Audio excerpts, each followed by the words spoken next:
Well, the most recent data shows more than 2/3 of Chinese buyers paid all cash to buy property in the U.S., while the rest took out mortgages to finance their purchases.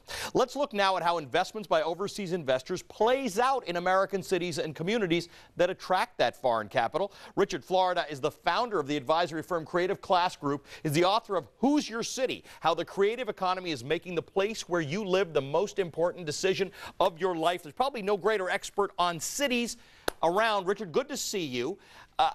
This is a really interesting story to me. First of all, there's this issue of people who have money to invest choosing property in America. Brazilians do it, Russians do it, and now we're finding individual Chinese, not the Chinese government, not Chinese multinationals. America just seems to be a good investment to people with money. Yeah, and it's funny because Canadians are the #1 investor, followed by Chinese. And of course, the Chinese are pouring money into Toronto and Vancouver as well as U.S. cities. But I think what we're looking at is the globalization of the real estate market. When you and I were young, mom and dad and our relatives bought a house in the town where they grew up. What's happened now is the real estate game has become global. But it's not every city, and it's interesting. Of course, the Chinese are not just going to New York and L.A. They are putting that money in Detroit and Las Vegas, where there's great value.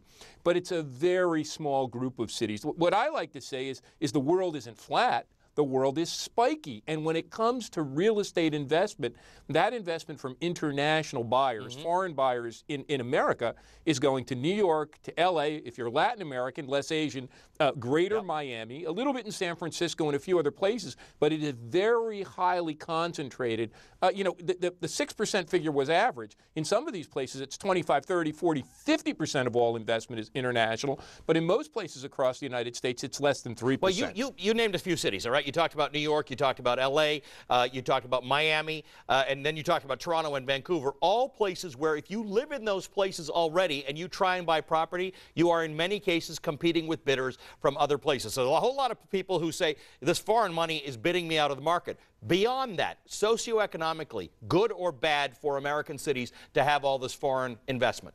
Oh, it's absolutely good. 20 years ago, people said the Japanese were going to buy up Rockefeller Center. The Japanese were going to buy up the Rust Belt. Japanese investment put a lot of American manufacturing firms back on track. They invested in those companies. They poured money into it. I mean, the fact that Chinese investors are buying not only, those trophy properties in downtown New York, but they're buying in Flushing, which is a big Chinese and Chinese-American community. The fact that they're buying in Toledo and Detroit, bought the Detroit Free Press building that was going to ruin, those are good things, and they help to stabilize communities. But of course, as you said, sometimes it makes it a little bit tougher slog. It's like going to college.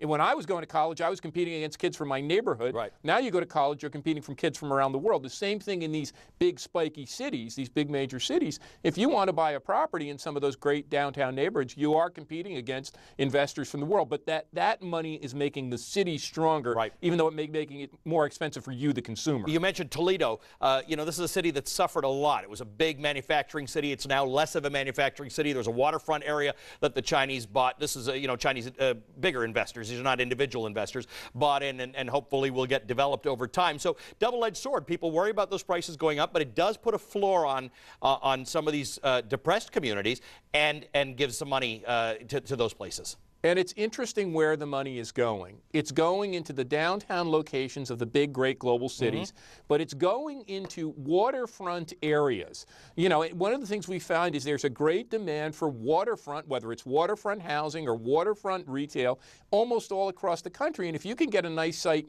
that's kind of quasi-abandoned on the river. But in general, it's a very, and the other thing is we know that one of the things that spurs economic revitalization overall, but in a distressed city, is foreign people, immigrants. Immigrants are they a come in spur. Look at what happened in Toronto, a city we both know. 50% foreign-born, spurred that city, drove it, created a great energy level.